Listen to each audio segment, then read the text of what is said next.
Hey, I probably should have done this a few months ago, back when May the 21st passed. But this is just to show you Harold Camping's theory and why it's wrong. I'm just going to show you 3 Bible verses, and let's get to it real quick. Go to 2 Peter chapter 3, verse 8. And this is the root to what he believes, and this is the entire reason why it's wrong. Okay, check this out. It says, "But beloved," and beforehand it's talking about things in the past and how it relates to the end of the world. That's coming later. "But beloved, do not forget this one thing, that with the Lord one day is as 1,000 years, and 1,000 years as one day." Now, here's what this means. We live and we die, maybe within 100 years period of time. Okay, with us, one day is not comparable to 1,000 years. God is forever. God can look back 1,000 years ago and it'll be like, that's like that was just happened yesterday. Okay, this does not mean that God confuses time. This doesn't mean that God can't tell the difference between a day and 1,000 years.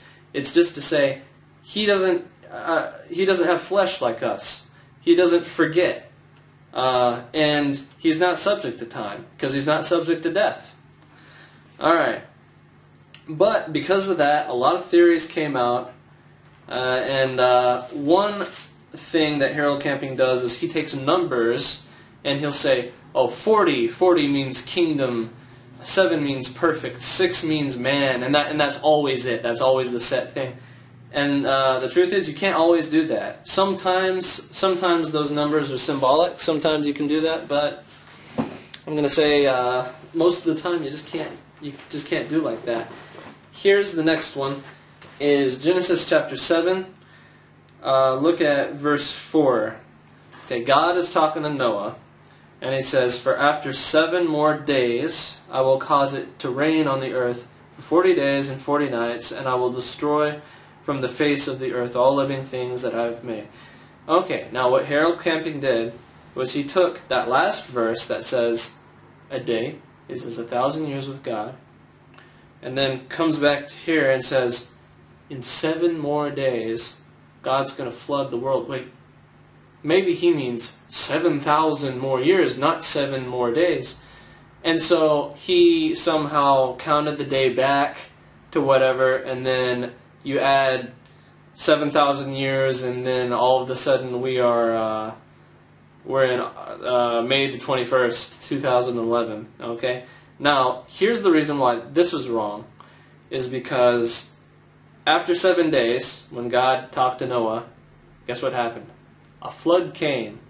So this prophecy was fulfilled. Okay? Alright, but let's talk about why 5 months. That is in Revelation, I think it's chapter 9. One moment. Go to Revelation chapter 9.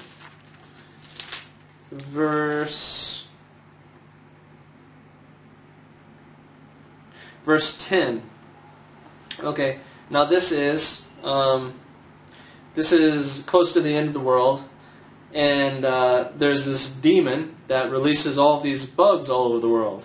All right, it's chapter 9, verse 10. "They had tails like scorpions, and there were stings in their tails. Their power was to hurt men 5 months." Okay, May, June, July, August, September, October. 5 months. That's what his logic was. Guess what? There's no locust with scorpion tails and face like men and stuff like that buzzing around here stinging people, right? So you can't say that we're in that. We're not there at all. And not only that, but he's saying that after the 5 months the world is going to be completely destroyed. This is Revelation chapter 9. There's 22 chapters in Revelation. Look 2 chapters later, Revelation 11, the 2 witnesses. How long are they going to be here? More than 1,000 days. That's almost 3.5 years. Okay, so a lot of time has to go by after that. I don't know how he missed that. But anyway, it's after these locusts come out, the 5 months go by, there's still stuff that happens. So I don't see how he could say that the world ends there anyway. So that's it. There's a theory.